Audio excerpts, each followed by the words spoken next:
परम गुरु नानक गुण गावो। सुनी अरदास स्वामी मेरा, सर्ब कला बन आई। प्रगट भई सगले जुग अंतर, गुर नानक की वड्याई। प्रगट भई सगले जुग अंतर, गुर नानक की वड्याई।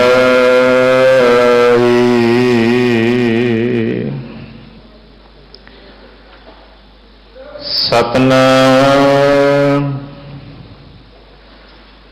वाहिगुरु साहिब जी।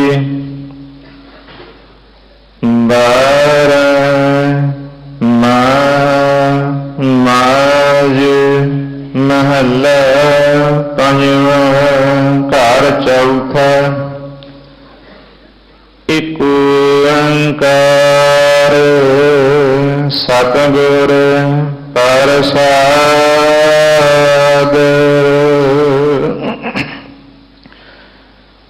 मगर माहे सुहंदियाँ, हर तेर संग बैठड़ियाँ।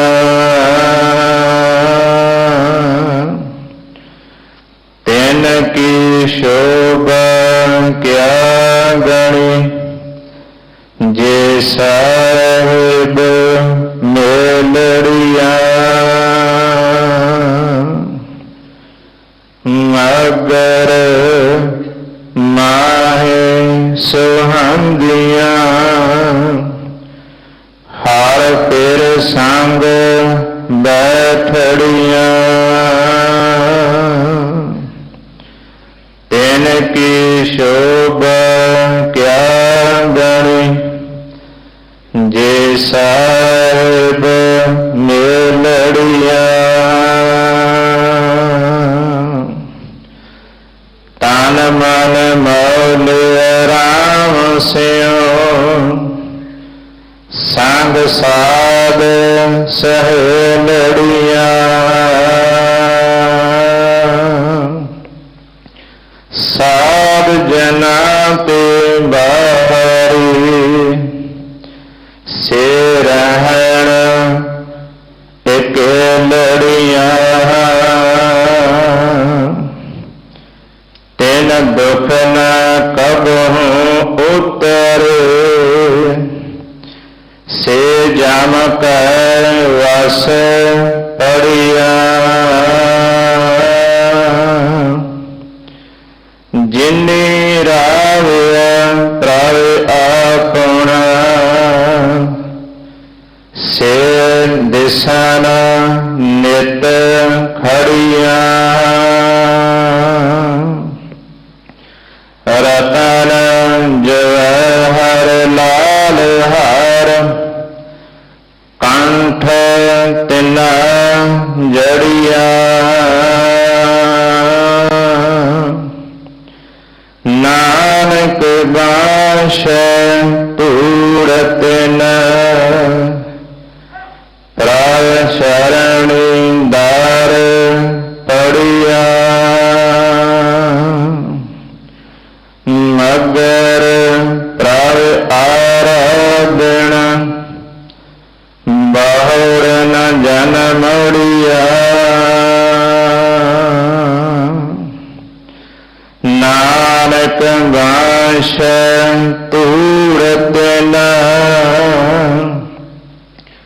प्रभ शरणि दार पड़िया। मगर प्रभ आराधना, बहुर न जनमड़िया।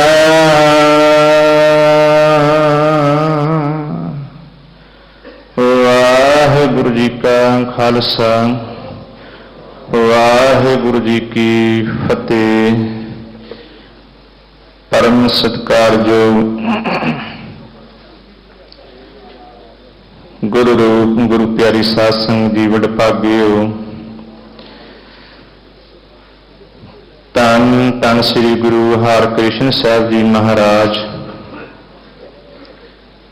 ਤਿਨਾਂ ਦੇ ਪਵਿੱਤਰ ਪਾਵਨ ਸਥਾਨ ਤੇ ਹਾਜ਼ਰੀਆਂ ਭਰ ਕੇ ਅੰਮ੍ਰਿਤ ਵੇਲੇ ਤੋਂ ਗੁਰੂ ਜਸ ਨਾਲ ਜੁੜ ਕੇ ਸਤਿਗੁਰ ਜੀ ਦੀਆਂ ਖੁਸ਼ੀਆਂ ਪ੍ਰਾਪਤ ਕਰ ਰਹੇ ਹੋ। ਅੱਜ ਅੰਮ੍ਰਿਤ ਵੇਲੇ ਤੋਂ ਮੱਘਰ ਦਾ ਮਹੀਨਾ ਆਰੰਭ ਹੋਇਆ ਹੈ, ਜੋ ਇਸ ਮਹੀਨੇ ਰਾਹੀਂ ਸਤਿਗੁਰੂ ਜੀ ਨੇ ਸਾਨੂੰ ਪਾਵਨ ਉਪਦੇਸ਼ ਬਖਸ਼ਿਸ਼ ਕੀਤਾ ਹੈ, ਜੋ ਸਤਿਗੁਰੂ ਜੀ ਨੇ ਸਾਨੂੰ 12 ਮਾਹਾਂ ਦੀ ਵਿਚਾਰ ਬਖਸ਼ਿਸ਼ ਕੀਤੀ ਹੈ। ਇਸ ਮਹੀਨੇ ਦੇ ਜੋ ਪਾਵਨ ਸ਼ਬਦ ਹੈ, ਇਹਨਾਂ ਦੀ ਵਿਚਾਰ ਵਾਸਤੇ ਬਹੁਤ ਹੀ ਸਤਿਕਾਰਯੋਗ ਸਿੰਘ ਸਾਹਿਬ ਗਿਆਨੀ ਰਣਜੀਤ ਸਿੰਘ ਜੀ, ਇਸ ਪਵਿੱਤਰ ਪਾਵਨ ਅਸਥਾਨ ਦੇ ਹੈਡ ਗ੍ਰੰਥੀ ਸਾਹਿਬਾਨ, ਆਓ ਉਹਨਾਂ ਪਾਸੋਂ ਗੁਰੂ ਸ਼ਬਦ ਦੀ ਵਿਚਾਰ ਸਰਵਣ ਕਰੀਏ, ਆਪਣੇ ਮਨੁੱਖਾ ਜੀਵਨ ਨੂੰ ਸਫਲ ਬਣਾਈਏ ਜੀ। ਵਾਹਿਗੁਰੂ ਜੀ ਕਾ ਖਾਲਸਾ, ਵਾਹਿਗੁਰੂ ਜੀ ਕੀ ਫਤਿਹ।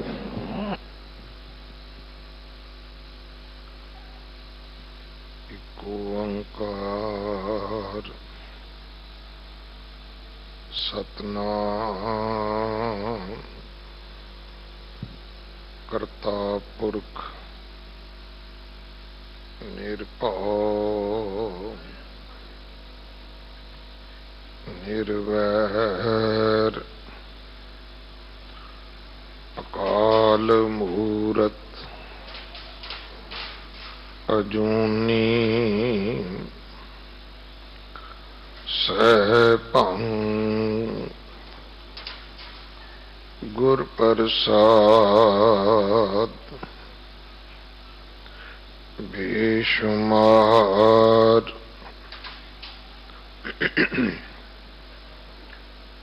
ਅਥਾਹ ਅਗਨਤ ਅਤੁਲ ਜਿਉ ਬੁਲਾਵੋ ਤਿਉ ਨਾਨਕ ਦਾਸ ਬੋਲੇ।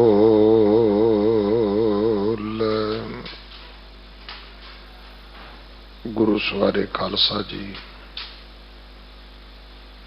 ਵਾਹਿਗੁਰੂ ਜੀ ਕਾ ਖਾਲਸਾ, ਵਾਹਿਗੁਰੂ ਜੀ ਕੀ ਫਤਿਹ। ਆਪ ਜੀ ਵਡਭਾਗੇ ਹੋ, ਧੰਤਾ ਦੇ ਪਾਤਰ ਹੋ, ਜੋ ਅੰਮ੍ਰਿਤ ਵੇਲੇ ਤੋਂ ਅੰਮ੍ਰਿਤਮਈ ਬਾਣੀ ਦੇ ਪਾਠ ਉਪਰੰਤ ਕੀਰਤਨ ਦੇ ਨਾਲ ਸਰਸ਼ਾਰ ਹੁੰਦਿਆਂ ਸ਼੍ਰੀ ਹਰਿਕ੍ਰਿਸ਼ਨ ਤੇ ਆਈਏ। ਜਿਸ ਡਿਠੈ ਸਭ ਦੁੱਖ ਜਾਏ, ਇਹਨਾਂ ਵਡਿਆਈਆਂ ਦੇ ਮਾਲਕ ਸਤਿਗੁਰੂ ਗੁਰੂ ਹਰਿਕ੍ਰਿਸ਼ਨ ਸਾਹਿਬ ਮਹਾਰਾਜ ਜੀ ਦੇ ਪਾਵਨ ਅਸਥਾਨ ਗੁਰਦੁਆਰਾ ਬੰਗਲਾ ਸਾਹਿਬ ਜੀ ਦੀ ਯਾਤਰਾ ਕਰਦਿਆਂ ਆਪਣੇ ਲੋਕ ਪਰਲੋਕ ਦੇ ਸੁਖ ਦਾਤੇ ਸਤਿਗੁਰੂ ਛਤਰ ਚਵਰ ਤਖਤ ਦੇ ਮਾਲਕ ਸਤਿਗੁਰੂ ਸ਼੍ਰੀ ਗੁਰੂ ਗ੍ਰੰਥ ਸਾਹਿਬ ਪਾਤਸ਼ਾਹ ਮਹਾਰਾਜ ਜੀ ਦੇ ਹਜ਼ੂਰ ਮਨੁੱਖਾ ਜੀਵਨ ਦੀਆਂ ਘੜੀਆਂ ਨੂੰ ਸਫਲਾ ਕਰ ਰਹੇ ਹੋ। ਸਤਿਗੁਰਾਂ ਦੇ ਇਸ ਪਾਵਨ ਦਰਬਾਰ ਦੇ ਨਿਯਮ ਅਨੁਸਾਰ ਸਮਾਂ ਹੈ ਗੁਰਬਾਣੀ ਵਿਚਾਰ ਦਾ। ਜਿਵੇਂ ਆਪ ਜੀ ਨੇ ਕੁਝ ਦਿਨ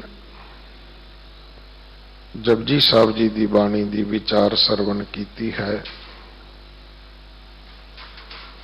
ਜਗਤ ਗੁਰੂ ਗੁਰੂ ਨਾਨਕ ਦੇ ਪਿਤਾ ਮਹਾਰਾਜ ਨੇ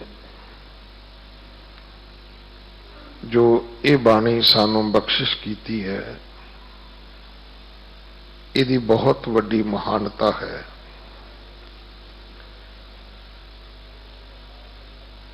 ਔਰ ਮਹਾਨਤਾ ਦਾ ਜੋ ਪ੍ਰਮਾਣ ਹੈ ਕਿ ਇਹ ਬਾਣੀ ਗੁਰੂ ਗ੍ਰੰਥ ਸਾਹਿਬ ਮਹਾਰਾਜ ਦੇ ਆਦਿ ਵਿੱਚ ਦਰਜ ਹੈ। ਧੰਨ ਸ਼੍ਰੀ ਗੁਰੂ ਗ੍ਰੰਥ ਸਾਹਿਬ ਮਹਾਰਾਜ ਦੀ ਪਹਿਲੀ ਬਾਣੀ ਜਪਜੀ ਸਾਹਿਬ ਹੈ। ਦੂਸਰਾ ਪ੍ਰਮਾਣ ਸਿੱਖ ਦੇ ਨਿਤਨੇਮ ਦੀ ਪਹਿਲੀ ਬਾਣੀ ਜਪਜੀ ਸਾਹਿਬ ਹੈ। ਤੀਸਰਾ ਪ੍ਰਮਾਣ ਕਿ ਜਿਹੜਾ ਸਾਨੂੰ ਖੰਡੇ ਬਾਟੇ ਦਾ ਅੰਮ੍ਰਿਤ ਪ੍ਰਾਪਤ ਹੁੰਦਾ ਹੈ। ਅੰਮ੍ਰਿਤ ਦਾ ਬਾਟਾ ਜਦੋਂ ਤਿਆਰ ਕੀਤਾ ਜਾਂਦਾ ਹੈ, ਉਸ ਵੇਲੇ ਪੰਜ ਬਾਣੀਆਂ ਦੇ ਵਿੱਚੋਂ ਪਹਿਲੀ ਬਾਣੀ ਜਿਹੜੀ ਪੜ੍ਹੀ ਜਾਂਦੀ ਹੈ ਉਹ ਜਪਜੀ ਸਾਹਿਬ ਹੈ। ਸਾਡੇ ਘਰ ਵਿੱਚ ਬੱਚਾ ਜਨਮ ਲੈਂਦਾ ਹੈ, ਜੇ ਅਸੀਂ ਗੁਰਮਤੀਏ ਹੋਈਏ, ਬੱਚੇ ਨੂੰ ਨਾਮ ਦੀ ਗੁੜਤੀ ਦੇਣੀ ਹੋਵੇ ਤੇ ਉਸ ਵੇਲੇ ਕੀਤਾ ਜਾਣ ਵਾਲਾ ਪਾਠ ਜਪਜੀ ਸਾਹਿਬ ਹੈ। ਅਮੂਮਨ ਕੀ ਹੁੰਦਾ ਹੈ ਕਿ ਲੋਕ ਘਰ ਦੇ ਕਿਸੇ ਵੱਡੇ ਵਡੇਰੇ ਦੀ ਗੁੜਤੀ ਦੇ ਦਿੰਦੇ ਨੇ, ਉਹਦਾ ਝੂਠਾ ਸ਼ਹਿਦ ਬੱਚੇ ਦੇ ਮੂੰਹ ਨੂੰ ਲਾ ਦਿੰਦੇ ਨੇ। ਇੱਥੇ ਹੀ ਬਸ ਨਹੀਂ, ਫਿਰ ਜਦੋਂ ਵੱਡਾ ਹੋ ਕੇ ਬੱਚਾ ਆਪਣਾ ਆਪ ਨਿਖਾਰਦਾ ਹੈ ਤੇ ਫਿਰ ਕਹਿਣਗੇ ਕਿ ਵੇਖੋ ਜੀ, ਇਹਨੂੰ ਗੁੜਤੀ ਤਾਂ ਤਾਈ ਦੀ ਸੀ ਨਾ, ਇਹ ਉਵੇਂ ਹੀ ਕਰਦਾ ਜਿਵੇਂ ਤਾਈ ਕਰਦੀ ਸੀ। ਮੈਨੂੰ ਨਹੀਂ ਪਤਾ ਇਹ ਵਿਸ਼ਵਾਸ ਹੈ ਕਿ ਅੰਧ ਵਿਸ਼ਵਾਸ ਹੈ।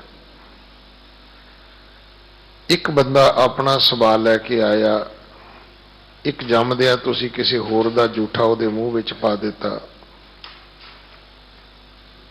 ਇਸੇ ਕਰਕੇ ਜਿਹੜੇ ਗੁਰਮਤੀਏ ਨੇ ਉਹ ਜਨਮ ਤੋਂ ਬਾਅਦ ਬੱਚੇ ਨੂੰ ਨਾਮ ਦੀ ਗੁੜਤੀ ਦਿੰਦੇ ਨੇ। ਉਹਦੇ ਵਾਸਤੇ ਵੀ ਜਿਹੜਾ ਪਾਠ ਕੀਤਾ ਜਾਂਦਾ ਹੈ, ਇੱਕ ਬਰਤਨ ਦੇ ਵਿੱਚ ਜਲ ਪਾ ਕੇ, ਪਤਾਸੇ ਪਾ ਕੇ, ਉਸ ਨੂੰ ਸ਼੍ਰੀ ਸਾਹਿਬ ਦੇ ਨਾਲ ਉਸ ਬਾਟੇ ਦੇ ਵਿੱਚ, ਉਸ ਜਲ ਦੇ ਵਿੱਚ ਜੋ ਪਤਾਸੇ ਪਾਏ ਨੇ ਫੇਰਿਆ ਜਾਂਦਾ ਹੈ ਤੇ ਪਾਠ ਕੀਤਾ ਜਾਂਦਾ ਜਪਜੀ ਸਾਹਿਬ ਦਾ। ਆਦਮੀ ਸੰਸਾਰ ਤੋਂ ਚਲਾ ਗਿਆ, ਜਦੋਂ ਉਹਦੀ ਚਿਖਾ ਚਿੰਨੀ ਹੁੰਦੀ ਹੈ, ਜਿਹੜਾ ਉਸ ਵੇਲੇ ਪਾਠ ਕੀਤਾ ਜਾਂਦਾ ਹੈ ਉਹ ਵੀ ਜਪਜੀ ਸਾਹਿਬ ਦਾ ਹੈ। ਇੱਕ ਪਰਿਵਾਰ ਆਪਣੀ ਨੌਜਵਾਨ ਲੜਕੀ ਨੂੰ, ਬੱਚੀ ਨੂੰ ਗੁਰੂ ਅਮਰਦਾਸ ਜੀ ਦੇ ਦਰਬਾਰ ਵਿੱਚ ਲੈ ਕੇ ਆਉਂਦਾ ਹੈ। ਬੱਚੀ ਦੇ ਵਾਲ ਖੁੱਲੇ ਹੋਏ ਨੇ, ਬੱਚੀ ਚੀਕਾਂ ਮਾਰਦੀ ਹੈ, ਆਪਣਾ ਸਿਰ ਘੁਮਾਉਂਦੀ ਹੈ। ਇਹਨੂੰ ਆਮ ਉਹ ਪੁੱਛਣਾ ਦੇਣ ਵਾਲੇ ਕਹਿੰਦੇ ਨੇ ਡੋਲੀ ਖੇਡਣੀ, ਉਹ ਡੋਲੀ ਵਾਂਗ ਖੇਡਦੀ ਹੈ। ਗੁਰੂ ਅਮਰਦਾਸ ਜੀ ਦੇ ਦਰਸ਼ਨ ਹੁੰਦੇ ਨੇ, ਸੰਗਤ ਵਿੱਚ ਸ਼ਾਂਤ ਹੋ ਕੇ ਬੈਠ ਜਾਂਦੀ ਹੈ। ਸਿੱਖ ਪੁੱਛਦੇ ਨੇ, ਮਹਾਰਾਜ ਇਸ ਲੜਕੀ ਨੂੰ ਕੀ ਹੋਇਆ? ਇਹ ਮੈਂ ਕੋਈ ਤੁਹਾਨੂੰ ਕਹਾਣੀ ਨਹੀਂ ਸੁਣਾ ਰਿਹਾ, ਇਹ ਮੈਂ ਤੁਹਾਨੂੰ ਸਾਖੀ ਸੁਣਾ ਰਿਹਾ ਗੁਰੂ ਘਰ ਦੀ। ਗੁਰੂ ਅਮਰਦਾਸ ਮਹਾਰਾਜ ਕਹਿੰਦੇ ਨੇ, ਇਸਨੇ ਕਦੇ ਜਪਜੀ ਦਾ ਪਾਠ ਨਹੀਂ ਕੀਤਾ। ਗੁਰੂ ਹਰਗੋਬਿੰਦ ਸਾਹਿਬ ਮਹਾਰਾਜ ਸ਼ੁੱਧ ਬਾਣੀ ਸੁਣਨੀ ਚਾਹੁੰਦੇ ਨੇ। ਜਿਹੜਾ ਪਾਠ ਉਹਨਾਂ ਨੇ ਭਾਈ ਗੋਪਾਲਾ ਜੀ ਪਾਸੋਂ ਸੁਣਿਆ ਸੀ, ਉਹ ਬਾਣੀ ਜਪਜੀ ਸਾਹਿਬ ਸੀ। ਇੰਨੀ ਵੱਡੀ ਮਹਾਨਤ ਹੈ। ਪਰ ਕੀ ਕਹੀਏ ਉਹਨਾਂ ਨੂੰ ਜਿਹੜੇ ਜਪਜੀ ਸਾਹਿਬ ਛੱਡ ਕੇ ਹੋਰ ਕੁਝ ਪਹਿਲਾਂ ਪੜ੍ਹਦੇ ਨੇ। ਤੁਸੀਂ ਜੋ ਮਰਜ਼ੀ ਪੜ੍ਹੋ,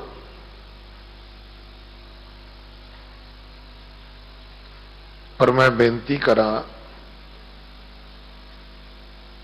ये गल कदाचित सिख जगत नूं प्रवान नहीं होनी चाहिए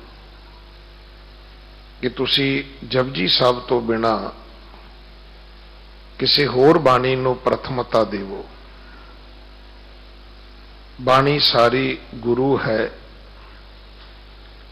साडा ते गुरु ही बाणी है।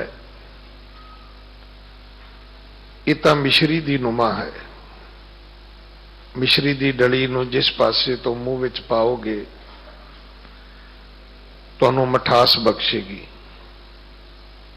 गल सिर्फ समझण वाली इन्नी है कि जिस प्रकार वडियाई सतगुरु ने जपजी साहब नूं बख्शी है, साडे कोलों ओदी हिमाकत नहीं होनी चाहिए, अवग्या नहीं होनी चाहिए।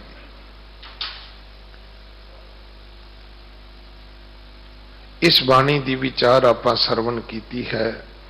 इस दरबार विच गुरु ग्रंथ साहब महाराज दी लड़ीवार गुरबाणी दी कथा दा प्रवाह चलदा है। देवनेत अज नवा महीना आरंभ होया है और इस महीने दे प्रथाए इस दरबार दा एक निजम है जिदा तकरीबन 25 सालों का तो मैं भी गवाह हाँ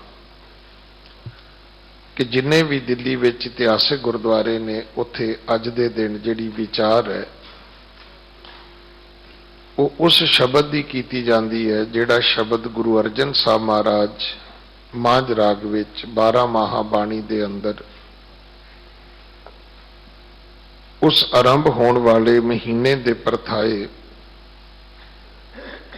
बख्शिश करते हैं। जिवें अज भी आप जी ने गुरु के वजीर पासों भाई सरवण सिंह होरां पासों आप जी ने यह शब्द सरवण किया है।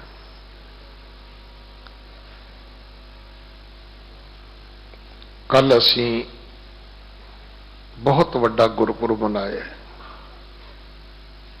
केवल ये नहीं कि सिखां कोल इस तो वड्डा गुरु कोई नहीं है।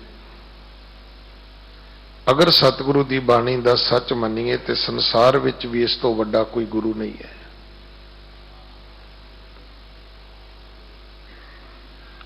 और यह भी चंगा होया है कि किसी धर्म वाले ने अपने किसी पीर पैगंबर नूं गुरु किया ही नहीं।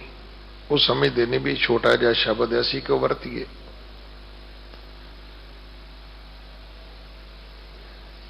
पर सच यह है कि संसार दे लोगों रब तो जन्म लैंदा ही नहीं ते रब जिन्हों भी संसार ते भेजदा है तुसीं उहनूं रब दा अवतार कहो, औलिया कहो, नबी कहो, असल विच वो रब दा सुनेहा लैके आउंदा है। वो रब दा मैसेज लैके आउंदा, इसे करके उन्होंने मैसेंजर कहते हैं।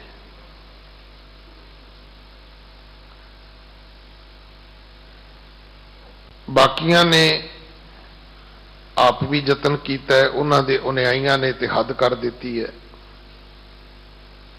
वो आप भी कहते हैं अहंग ब्रह्म अष्टमी, ते अनुयायी तो बिल्कुल ही कहते हैं, वो कहते नहीं जी ये तो भगवान है। पुछो भी भगवान जन्म लैंदा है? नहीं जी। तो फिर तुसी क्यों कन्फ्यूज हो रहे हैं भाई? वड्डे सतगुरु गुरु नानक दे पिता महाराज ने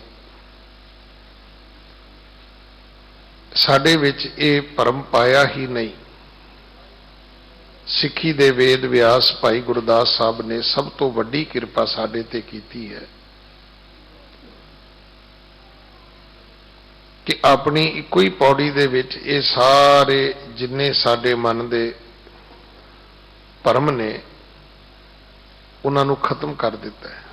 जदों ये बचन आखे ने कि सुनी पुकार दतार प्रभ गुर नानक जग माहे पठाया। पुकार सुनी दतार ने, फिर उन्होंने अपना सरगुण रूप बना के गुरु नानक नूं भेजिया। ਮੈਂ ਫਿਰ ਬੇਨਤੀ ਕਰਾਂ, ਕੇਵਲ ਸਾਡਾ ਵੱਡਾ ਸਤਿਗੁਰੂ ਗੁਰੂ ਨਾਨਕ ਨਹੀਂ ਹੈ, ਪੂਰੇ ਬ੍ਰਹਿਮੰਡ ਦਾ ਵੀ ਵੱਡਾ ਸਤਿਗੁਰੂ ਗੁਰੂ ਨਾਨਕ ਹੈ। ਬਾਕੀ ਤਾਂ ਗੁਰੂ ਸ਼ਬਦ ਵਰਤਦੇ ਹੀ ਨਹੀਂ, ਸਮਝਦੇ ਹੀ ਨਹੀਂ ਉਹ।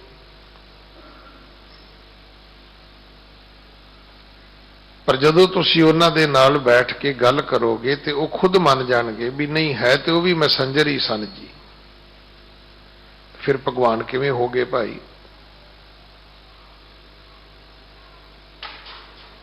ਫਿਰ ਗੁਰੂ ਨਾਨਕ ਦੇ ਘਰ ਦੇ ਇਹ ਬਚਨ ਤੁਸੀਂ ਵੀ ਕਿਉਂ ਨਹੀਂ ਮੰਨ ਲੈਂਦੇ? ਇੱਥੇ ਖੁਦ ਸਤਿਗੁਰੂ ਆਪ ਕਹਿੰਦੇ ਨੇ ਕਿ ਜੋ ਹਮ ਕੋ ਪਰਮੇਸ਼ਰ ਉਚਰ ਹੈ ਤੇ ਸਭ ਨਰਕ ਕੁੰਡ ਮੈਂ ਪਰ ਹੈ। ਜਿਹੜਾ ਮੈਨੂੰ ਪਰਮੇਸ਼ਰ ਕਵੇਗਾ ਉਹ ਨਰਕ ਕੁੰਡ ਵਿੱਚ ਡਿੱਗੇਗਾ ਜਾ ਕੇ। ਮੈਂ ਹੂੰ ਪਰਮ ਪੁਰਖ ਕੋ ਦਾਸਾ ਦੇਖਣ ਆਇਓ ਜਗਤ ਤਮਾਸ਼ਾ। ਆਖਿਆ ਅਸੀਂ ਰੱਬ ਨਹੀਂ ਆ, ਅਸੀਂ ਤਾਂ ਰੱਬ ਦਾ ਭਾਈ ਤੁਹਾਨੂੰ ਗਿਆਨ ਦੇਣ ਵਾਸਤੇ ਆਏ ਆ। ਸਤਿਗੁਰੂ ਗੁਰੂ ਨਾਨਕ ਦੇ ਪਿਤਾ ਮਹਾਰਾਜ ਨੇ ਸਾਨੂੰ ਦੋ ਬਖਸ਼ਿਸ਼ਾਂ ਕੀਤੀਆਂ ਨੇ, ਇੱਕ ਬਾਣੀ ਹੈ, ਇੱਕ ਆਪਣਾ ਜੀਵਨ ਵਰਤਾਂਤ ਹੈ। ਹੁਣ ਸਾਡੀ ਜਿਹੜੀ ਤਰਾਸਦੀ ਉਹ ਸਿਰਫ ਇੰਨੀ ਹੈ, ਬਾਣੀ ਅਸੀਂ ਸੋਚਦੇ ਹਾਂ ਵੀ ਜੇ ਰੱਬ ਦੀ ਸਿਫਤ ਸਲਾਹ ਕਰਨੀ ਹੋਵੇ ਤੇ ਬਾਣੀ ਪੜ੍ਹ ਲਓ, ਤੇ ਜੇ ਗਿਆਨ ਹਾਸਲ ਕਰਨਾ ਹੋਵੇ ਤੇ ਇਤਿਹਾਸ ਪੜ੍ਹ ਲਓ। ਪੁੱਛੋ ਵੀ ਇਹਦੇ ਵਿੱਚ ਸਿੱਖਣ ਵਾਸਤੇ ਵੀ ਕੁਝ ਹੈਗਾ?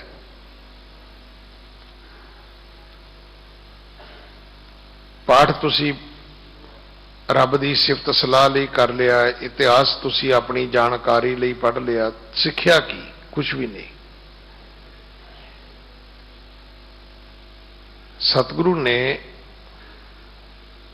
ਇਹ ਜਿਹੜੀ ਬਾਣੀ ਸਾਨੂੰ ਬਖਸ਼ਿਸ਼ ਕੀਤੀ ਹੈ,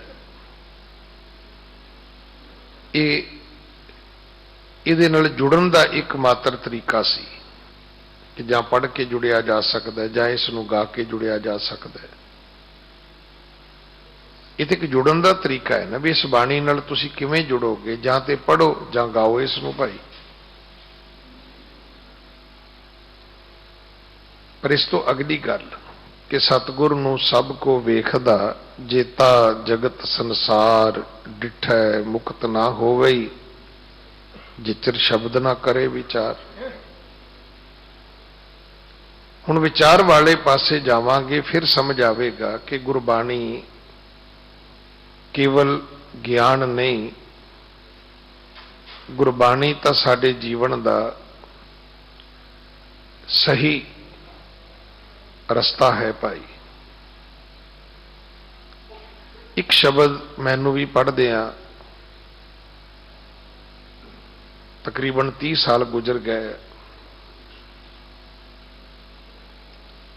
ਪਰ ਜਿਹੜੀ ਗੱਲ ਹੁਣ ਸਮਝ ਆ ਕੇ ਆਈ ਹੈ ਕਿ ਭਾਈ ਗੁਰਦਾਸ ਸਾਹਿਬ ਨੇ ਇੱਕ ਬਚਨ ਆਖਿਆ ਹੈ ਕਿ ਮਿੱਟੀ ਧੁੰਦ ਜਗ ਚਾਨਣ ਹੋਆ,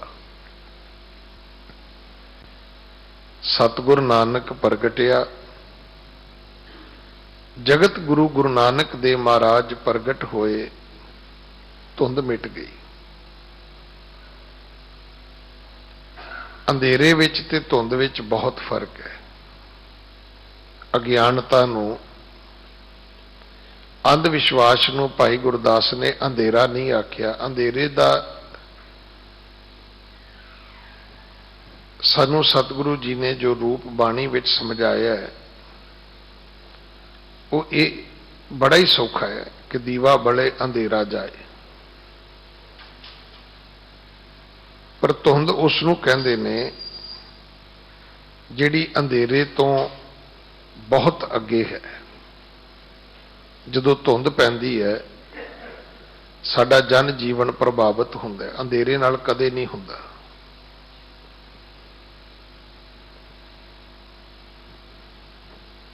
ਗੱਡੀਆਂ ਦੀ ਰਫ਼ਤਾਰ, ਟ੍ਰੇਨਾਂ ਦੇ ਟਾਈਮ ਟੇਬਲ, ਇੱਥੋਂ ਤੱਕ ਫਲਾਈਟਾਂ ਤੱਕ ਕੈਂਸਲ ਹੋ ਜਾਂਦੀਆਂ ਨੇ।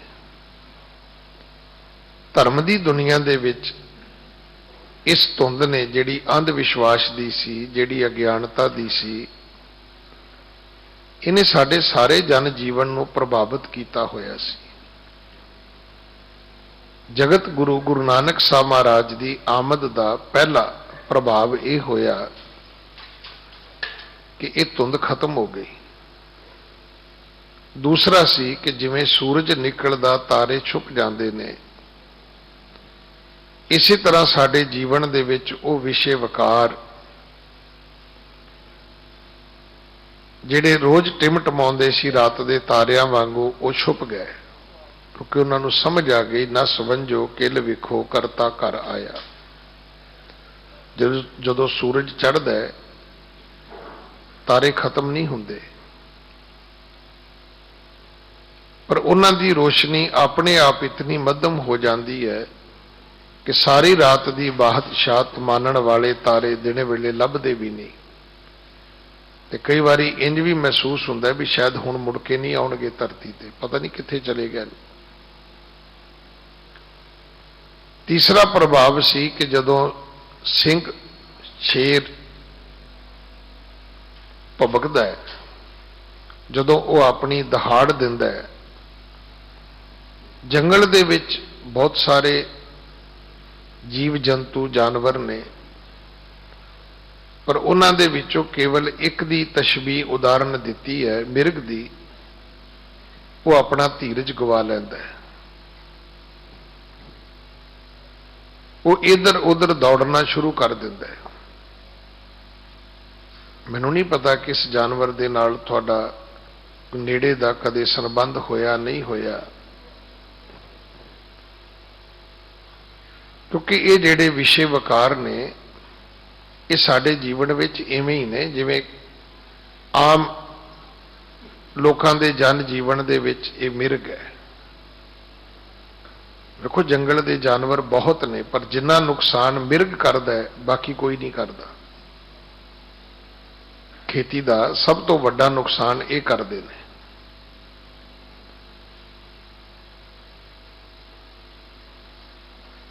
ਪਰ ਜਦੋਂ ਗੁਰੂ ਨਾਨਕ ਦੇ ਪਿਤਾ ਮਹਾਰਾਜ ਦੇ ਸ਼ਬਦ ਦੀ ਗਰਜ ਉਤਪੰਨ ਹੋਈ ਹੈ ਤੇ ਸਭ ਤੋਂ ਵੱਡਾ ਧੀਰਜ ਜਿਹੜਾ ਸੀ ਉਹ ਮਿਰਗ ਨੇ ਆਪਣਾ ਗਵਾ ਲਿਆ।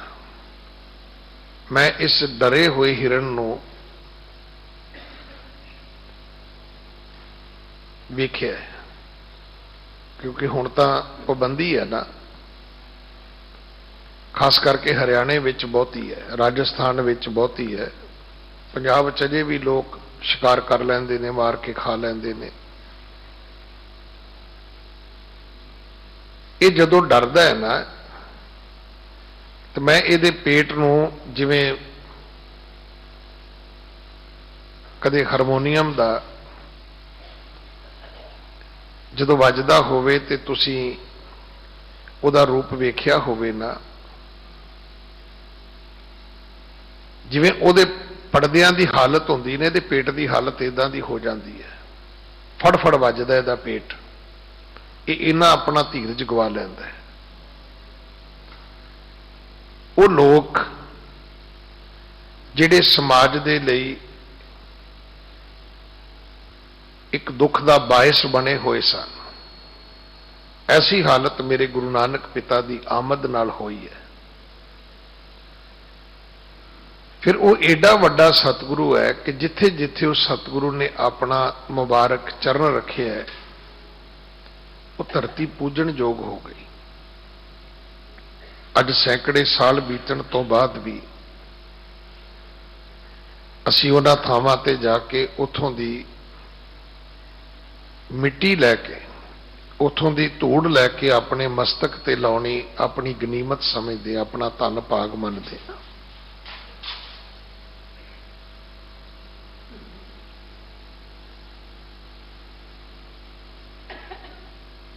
ਏਡੇ ਵੱਡੇ ਸਤਿਗੁਰੂ ਦਾ ਅਸੀਂ ਕੱਲ ਗੁਰਪੁਰਬ ਮਨਾਇਆ, ਪਰ ਕੀ ਸਾਨੂੰ ਕੋਈ ਉਪਦੇਸ਼, ਕੋਈ ਸਿੱਖਿਆ ਮਿਲੀ? ਉਹੀ ਅੰਧ ਵਿਸ਼ਵਾਸ, ਉਹੀ ਅਗਿਆਨਤਾ, ਉਹੀ ਵਿਸ਼ੇ ਵਿਕਾਰਾਂ ਦੇ ਤਾਰੇ ਟਿਮਟਮਾਉਂਦੇ ਨੇ। ਉਸੇ ਤਰ੍ਹਾਂ ਹੀ ਮਾੜੀ ਬਿਰਤੀ ਵਾਲੇ ਲੋਕ ਦੰਡ ਦਨਾਉਂਦੇ ਤੁਰੇ ਫਿਰਦੇ ਨੇ। ਸਾਡੇ ਜੀਵਨ ਵਿੱਚ ਇਹਨਾਂ ਚੀਜ਼ਾਂ ਦਾ ਕੋਈ ਪਰਿਵਰਤਨ ਨਹੀਂ ਆਇਆ, ਪਰ ਜ਼ਰੂਰਤ ਇਸ ਗੱਲ ਦੀ ਸੀ ਕਿ ਅਸੀਂ ਗੁਰੂ ਦਾ ਉਪਦੇਸ਼ ਆਪਣੇ ਜੀਵਨ ਵਿੱਚ ਕਮਾਉਂਦੇ। ਸਤਿਗੁਰੂ ਜੀ ਦੇ ਜਿੰਨੇ ਵੀ ਪਰਉਪਕਾਰ ਨੇ, ਜਿੰਨੀਆਂ ਸਤਿਗੁਰੂ ਨੇ ਬਖਸ਼ਿਸ਼ਾਂ ਕੀਤੀਆਂ ਨੇ, ਉਹਦਾ ਨਿਚੋੜ ਕੱਢ ਕੇ ਸਾਡੇ ਝੋਲੀ ਵਿੱਚ 3 ਗੱਲਾਂ ਪਾਈਆਂ ਗਈਆਂ ਕਿ ਗੁਰੂ ਨਾਨਕ ਸਾਹਿਬ ਮਹਾਰਾਜ ਦਾ ਆਸ਼ਾ ਇਹ ਹੈ ਕਿ ਹਰ ਬੰਦੇ ਨੂੰ ਕਿਰਤ ਕਰਨੀ ਚਾਹੀਦੀ ਹੈ, ਨਾਮ ਜਪਣਾ ਚਾਹੀਦਾ ਹੈ, ਵੰਡ ਛਕਣਾ ਚਾਹੀਦਾ ਹੈ। ਹੁਣ ਇਹਨਾਂ ਚੋਂ ਕੋਈ ਆਦਮੀ ਸਾਬਤ ਕਰ ਦੇਵੇ ਕਿ ਮੈਂ ਇਹ ਕੰਮ ਗਿਆਨੀ ਜੀ ਕਰਦਾ, ਮੈਂ ਆਪਣੇ ਵਿਸ਼ੇ ਤੋਂ ਦੂਰ ਚਲਾ ਜਾਵਾਂਗਾ, ਫਿਰ ਜਿਸ ਦਿਨ ਸਮਾਂ ਬਣਿਆ ਜ਼ਰੂਰ ਆਪਾਂ ਇਸ ਗੱਲ ਦੀ ਸਾਂਝ ਕਰਾਂਗੇ ਕਿ ਅਸੀਂ ਕਿਰਤ ਕਿਉਂ ਨਹੀਂ ਕਰਦੇ, ਅਸੀਂ ਨਾਮ ਵੀ ਕਿਉਂ ਨਹੀਂ ਜਪਦੇ, ਅਸੀਂ ਵੰਡ ਵੀ ਕਿਉਂ ਨਹੀਂ ਛਕਦੇ। ਫਿਰ ਆਪਾਂ ਕਹਾਂਗੇ ਨਹੀਂ ਜੀ ਕਿਰਤ ਤੇ ਅਸੀਂ ਕਰਦੇ ਹਾਂ ਜੀ, ਨਾਮ ਤੇ ਅਸੀਂ ਜਪਦੇ ਹਾਂ ਜੀ, ਵੰਡ ਤਾਂ ਅਸੀਂ ਛਕਦੇ ਹਾਂ ਜੀ। ਪਰ ਇਹ ਸਾਰਾ ਕੁਝ ਬੰਦ ਗੋਭੀ ਦੇ ਪੱਤਿਆਂ ਵਰਗਾ ਨਿਕਲੇਗਾ, ਇਹਦੇ ਵਿੱਚ ਫੁੱਲ ਕੋਈ ਨਹੀਂ ਹੋਣਾ, ਪੱਤੇ ਹੀ ਪੱਤੇ ਨੇ, ਜਿੰਨੇ ਮਰਜ਼ੀ ਉਤਾਰ ਦੇ। ਅੱਜ ਵੀ ਸਤਿਗੁਰੂ ਸਾਡਾ ਮਾਰਗ ਦਰਸ਼ਨ ਕਰਦੇ ਨੇ। ਸੰਗਰਾਂਦ ਦਾ ਅਰਥ ਇਹ ਨਹੀਂ ਹੈ ਕਿ ਅਸੀਂ ਅੱਜ ਦੇ ਦਿਨ ਦੀ ਪੂਜਾ ਕਰਨੀ ਹੈ। ਗੱਲ ਇਹ ਹੈ ਕਿ ਪ੍ਰਕਿਰਤੀ ਦੇ ਵਿੱਚ ਅੱਜ ਇੱਕ ਪਰਿਵਰਤਨ ਹੋਇਆ ਹੈ। ਇਹਨੂੰ ਜਿਹੜਾ ਸਨਾਤਨ ਮਤ ਨੇ ਨਾਮ ਦਿੱਤਾ ਹੈ ਉਹ ਹੈ ਸੰਕ੍ਰਾਂਤੀ।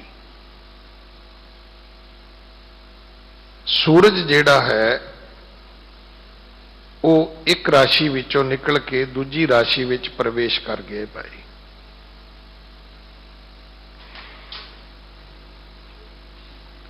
ਹੁਣ ਇਹ ਜਦੋਂ ਸਾਰਾ ਕੁਝ ਤਬਦੀਲ ਹੁੰਦਾ ਹੈ, ਹੁਣ ਸਾਡੀ ਗਲਤੀ ਕਿ ਅਸੀਂ ਕੁਦਰਤ ਦੀ ਅਹਿਮੀਅਤ ਨੂੰ ਮੰਨਣ ਵਾਸਤੇ ਤਿਆਰ ਨਹੀਂ ਹਾਂ। ਪਰ ਸੱਚ ਇਹ ਹੈ ਕਿ ਉਸ ਪ੍ਰਭੂ ਪਰਮਾਤਮਾ ਨੇ ਆਪਣੀ ਸ਼ਕਤੀ ਨੂੰ ਕੁਦਰਤ ਵਿੱਚ ਪਸਾਰਿਆ ਹੋਇਆ ਹੈ। ਉਹ ਕੁਦਰਤ ਕਰਕੇ ਵਸਿਆ ਸੋਏ, ਵਖਤ ਵਿਚਾਰੇ ਸੋ ਬੰਦਾ ਹੋਏ। ਹੁਣ ਸਵੇਰ ਦਾ ਸਮਾਂ ਹੈ, ਜੇ ਆਪਾਂ ਵਿਚਾਰ ਕਰ ਲਈਏ ਵੀ ਇਹ ਤੇ ਪਾਠ ਪੂਜਾ ਦਾ ਟਾਈਮ ਹੈ, ਦੁਪਹਿਰ ਦਾ ਵਕਤ ਹੈ, ਅਸੀਂ ਸਮਝ ਲਈਏ ਵੀ ਇਹ ਤੇ ਹੁਣ ਮੇਰਾ ਕੰਮਕਾਰ ਦਾ ਟਾਈਮ ਹੈ, ਰਾਤ ਆਈ ਅਸੀਂ ਸਮਝ ਲਈਏ ਕਿ ਭਾਈ ਇਹ ਤੇ ਹੁਣ ਆਰਾਮ ਕਰਨ ਦਾ ਟਾਈਮ ਹੈ। ਤਾਂ ਜਿਹੜੀ ਕੁਦਰਤ ਦੀ ਸ਼ਕਤੀ ਹੈ ਉਹ ਤੁਹਾਡੇ ਲਈ ਪੋਜ਼ਿਟਿਵ ਕੰਮ ਕਰੇਗੀ।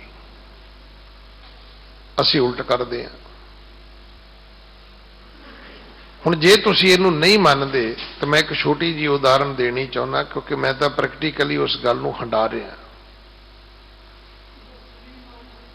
ਤੁਸੀਂ ਵਿਦੇਸ਼ ਜਾਂਦੇ ਹੋ 10 15 20 ਘੰਟੇ ਸਫ਼ਰ ਕਰਕੇ, ਜਾਂ ਤੁਸੀਂ ਵਿਦੇਸ਼ ਤੋਂ ਆਉਂਦੇ ਹੋ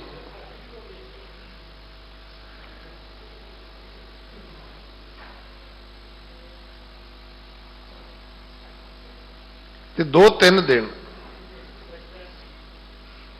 ਤੁਸੀਂ ਵੀ ਕਹਿੰਦੇ ਹੋ ਤੇ ਤੁਹਾਨੂੰ ਮਿਲਣ ਵਾਲੇ ਵੀ ਕਹਿੰਦੇ ਨੇ ਕਿ ਅਜੇ ਤੇ ਜੀ ਤੁਹਾਡੀ ਨੀਂਦ ਸੈੱਟ ਨਹੀਂ ਹੋਈ ਹੋਏਗੀ। ਤੇ ਫਿਰ ਅਸੀਂ ਇੱਕ ਸ਼ਬਦ ਵਰਤਦੇ ਹਾਂ, ਹਾਂਜੀ ਪਤਾ ਹੀ ਹੈ ਤੁਹਾਨੂੰ ਜੀ ਦਿਨ ਰਾਤ ਦਾ ਫਰਕ ਹੈ।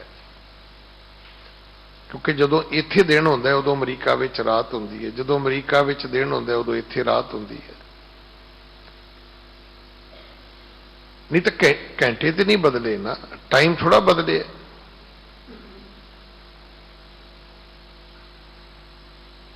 ਕਿਉਂਕਿ ਉਦੋਂ ਅਸੀਂ ਐਂਟੀ ਕੁਦਰਤ ਤੁਰਦੇ ਹਾਂ। ਕੁਦਰਤ ਦੀ ਸ਼ਕਤੀ ਦੇ ਜਦੋਂ ਅਸੀਂ ਅਗੇਂਸਟ ਤੁਰਦੇ ਹਾਂ ਤੇ ਸਾਡਾ ਸਾਰਾ ਹੀ ਸਿਸਟਮ ਹਿੱਲ ਜਾਂਦਾ ਹੈ। ਜਦੋਂ ਫਿਰ ਸਾਡੀ ਸੈਟਿੰਗ ਹੋ ਜਾਂਦੀ ਹੈ, ਸਭ ਕੁਝ ਠੀਕ ਹੋ ਜਾਂਦਾ ਹੈ। ਪਰਮਾਤਮਾ ਨੇ ਕੁਦਰਤ ਦੇ ਵਿੱਚ ਇੱਕ ਸ਼ਕਤੀ ਭਰੀ ਹੈ। ਹੁਣ ਜਿਹੜੀ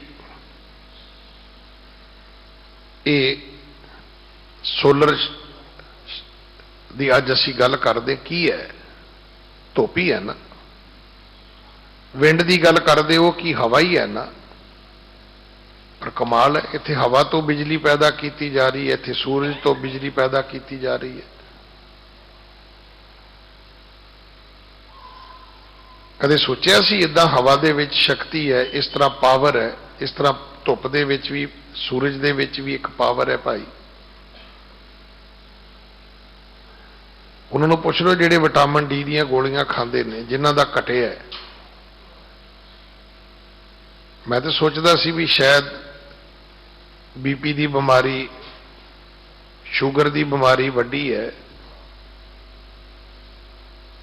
ਪਰ ਸਮਾਂ ਪਾ ਕੇ ਸਮਝ ਆਈ ਕਿ ਵਿਟਾਮਿਨ ਡੀ ਦੀ ਘਾਟ ਉਸ ਤੋਂ ਵੀ ਜ਼ਿਆਦਾ ਡੇਂਜਰਸ ਹੈ। ਪੁੱਛੋ ਮਿਲਦਾ ਕਿੱਥੇ? ਕਹਿੰਦੇ ਜੀ ਧੁੱਪ ਤੋਂ।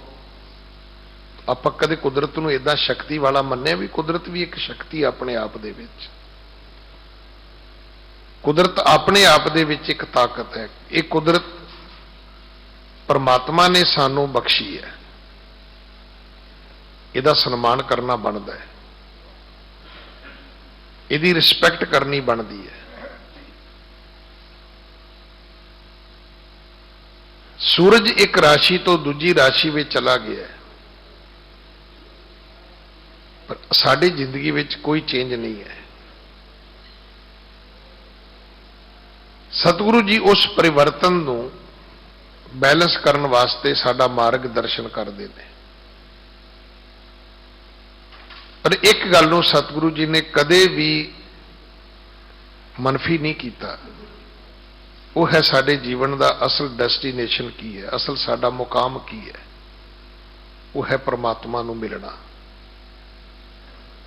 ਬਾਕੀ ਸਾਰੀਆਂ ਗੱਲਾਂ ਜਿਹੜੀਆਂ ਨੇ ਇਹ 2 ਨੰਬਰ ਤੇ ਨੇ, 1 ਨੰਬਰ ਤੇ ਨਹੀਂ। 1 ਨੰਬਰ ਤੇ ਇੱਕੋ ਹੀ ਗੱਲ ਹੈ ਕਿ ਬੰਦਿਆ ਤੂੰ ਰੱਬ ਨੂੰ ਮਿਲਣਾ ਹੈ। ਪਰ ਸਵਾਲ ਹੈ ਵੀ ਜਿੰਨਾ ਚਿਰ ਰੱਬ ਨਹੀਂ ਮਿਲਦਾ ਉਹਨਾਂ ਚਿਰ ਕੀ ਕਰਨਾ ਹੈ?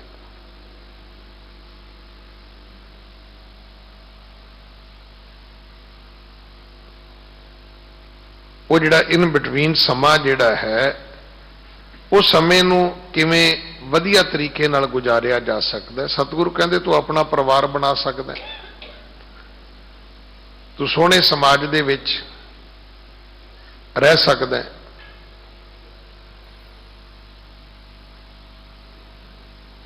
ਤੂੰ ਇਹਨਾਂ ਦੇ ਵਿੱਚ ਹੱਸਦਿਆਂ, ਖੇਡਦਿਆਂ, ਖਾਂਦਿਆਂ, ਪੀਂਦਿਆਂ ਬੜਾ ਵਧੀਆ ਆਪਣਾ ਸਮਾਂ ਗੁਜ਼ਾਰ ਸਕਦਾ ਹੈ। ਔਰ ਸਮਾਂ 10 ਮਿੰਟ ਦਾ ਵੀ ਹੋ ਸਕਦਾ ਹੈ, ਸਮਾਂ 120, 25, 30 ਸਾਲ ਦਾ ਵੀ ਹੋ ਸਕਦਾ ਹੈ। ਮੈਂ ਇਸ ਕਰਕੇ ਬੇਨਤੀ ਕੀਤੀ ਹੈ ਕਿ ਜੋਰ ਨਾ ਜੀਵਨ ਮਰਨ ਨੈ ਜੋਰ। ਜੇ ਆਪਾਂ ਕਹੀਏ ਅਸੀਂ ਆਪਣੀ ਮਰਜ਼ੀ ਨਾਲ ਜਨਮ ਨਹੀਂ ਲੈ ਸਕਦੇ, ਤੇ ਇਹ ਵੀ ਚੇਤਾ ਰੱਖਣਾ ਅਸੀਂ ਆਪਣੀ ਮਰਜ਼ੀ ਨਾਲ ਮਰ ਵੀ ਨਹੀਂ ਸਕਦੇ। ਮੌਤ ਉਦੋਂ ਹੀ ਆਉਣੀ ਹੈ ਜਦੋਂ ਪਰਮਾਤਮਾ ਨੇ ਉਹ ਸੰਬਤ ਸਾਹਾ ਲਿਖਿਆ। ਪਤਾ ਨਹੀਂ ਹੁਣ ਕਿਹਦਾ 130 ਸਾਲਾਂ ਬਾਅਦ ਲਿਖਿਆ ਕਿ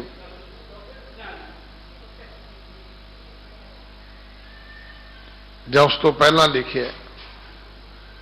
ਤੇ ਜਦੋਂ ਤੱਕ ਤੁਹਾਡੀ ਹਯਾਤੀ, ਤੁਹਾਨੂੰ ਰਹਿਣਾ ਤੇ ਪਵੇਗਾ ਹੀ ਨਾ।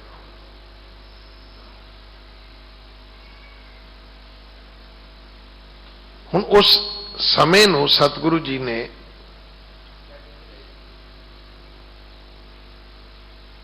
ਸਾਨੂੰ ਉਪਦੇਸ਼ ਦੇ ਕੇ ਬੜਾ ਸੁਖੈਨ ਕਰ ਦਿੱਤਾ ਹੈ। ਮੈਂ ਇੱਕ ਬੇਨਤੀ ਹੋਰ ਕਰ ਦਿਆਂ, ਰੱਬ ਨੇ ਜੋ ਬਣਾਇਆ ਹੈ ਨਾ, ਉਹ ਕੀ ਹੈ? ਪ੍ਰਭੂ ਪਰਮਾਤਮਾ ਨੇ ਕੀ ਕੀਤਾ ਹੈ? ਉਹਨੇ ਰੁੱਤਾਂ ਬਣਾਈਆਂ ਨੇ, ਦਿਨ ਤੇ ਰਾਤ ਬਣਾਏ ਨੇ, ਮਹੀਨੇ ਉਹਨੇ ਨਹੀਂ ਬਣਾਏ। ਇਹ ਤੇ ਜਿਵੇਂ ਜਿਵੇਂ ਮਨੁੱਖ ਨੂੰ ਗਿਆਨ ਹੋਇਆ ਕਿ ਇੱਕ ਦਿਨ ਆਉਂਦਾ ਹੈ ਜਦੋਂ ਚੰਦਰਮਾ ਆਪਣਾ ਚੱਕਰ ਪੂਰਾ ਕਰਦਾ ਹੈ, ਉਹ ਕਹਿੰਦੇ ਜੀ ਇਹ ਅਮਾਵਸ ਹੈ। ਇੱਕ ਦਿਨ ਸੂਰਜ ਕਰਦਾ ਹੈ, ਉਹਨਾਂ ਆਖਿਆ ਜੀ ਇਹ ਤੇ ਸੰਕ੍ਰਾਂਤੀ ਹੈ। ਇੱਕ ਦਿਨ ਚੰਦਰਮਾ ਦੇ ਵਧੀ ਸੁਧੀ ਦੇ ਦਿਨਾਂ ਦਾ ਜਦੋਂ ਸੈਂਟਰ ਆਉਂਦਾ ਹੈ, ਆਖਿਆ ਇਹ ਤੇ ਪੂਰਨਮਾ ਹੈ।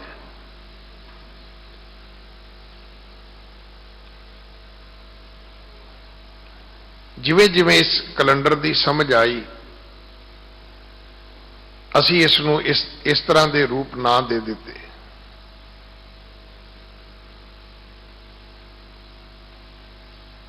ਹੁਣ ਸਾਡੀ ਗਲਤੀ ਕੀ ਕਿ ਅਸੀਂ ਇਹਨਾਂ ਦੇ ਪੁਜਾਰੀ ਬਣ ਕੇ ਬਹਿ ਗਏ, ਔਰ ਇਹ ਗਲਤੀ ਅਸੀਂ ਹਰ ਖੇਤਰ ਵਿੱਚ ਕੀਤੀ ਹੈ। ਸਤਿਗੁਰੂ ਕਹਿੰਦੇ ਮੈਂ ਤੈਨੂੰ ਪਰਿਵਾਰ ਦਿੱਤਾ ਸੀ ਵੀ ਤੂੰ ਇਹਨਾਂ ਦੇ ਵਿੱਚ ਰਹਿ ਕੇ ਸੌਖੇ ਢੰਗ ਨਾਲ ਸਮਾਂ ਗੁਜ਼ਾਰ ਲਏਂਗਾ, ਤੂੰ ਇਹਨਾਂ ਦੀ ਮੋਹ ਮਮਤਾ ਵਿੱਚ ਪੈ ਗਿਆ। ਧਨ ਮੈਂ ਤੈਨੂੰ ਦਿੱਤਾ ਸੀ ਵੀ ਤੇਰੇ ਜੀਵਨ ਦੇ ਗੁਜ਼ਾਰੇ ਸੌਖੇ ਹੋ ਜਾਣਗੇ, ਤੂੰ ਸੂਮ ਬਣ ਕੇ ਤੂੰ ਉਹਦੀ ਮਲਕੀਅਤ ਦੇ